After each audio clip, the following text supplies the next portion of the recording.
Opa, mashinangiz tayyor bo'ldi. Ha, bo'ldi, hozir chiqyapman.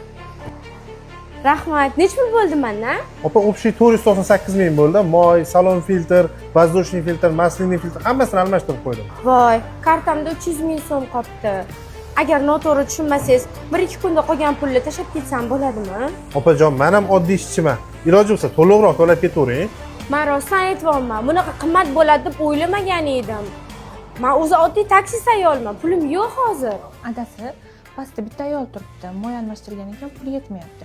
Ishchilaringizga ayting, pulini olishmasin. Nima unaqa do'stsan, pulni olish kerak emas bu ayolni?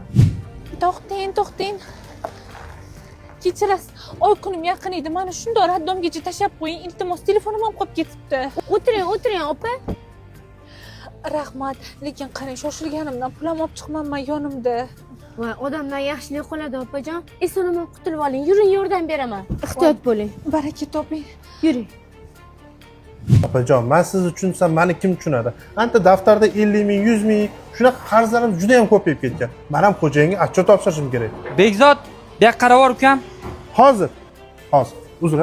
Menga qarab ukam, aynan shu ayolning oldiga borganda siz 100-klientingiz ekansiz deb turib, pul olmasdan iloji boricha chiqazib yuborlaring, xo'pmi ukam? Xo'p, hozir. Opajon, ming bor uzr. Bugun siz bizning 100-klient bo'libsiz. O'shaning uchun sizga bonuslarimiz ham bor. Yog'ingiz esa tekin bo'ldi. Rahmat. Kelib turing, salomat bo'ling. Rahmat, xo'p.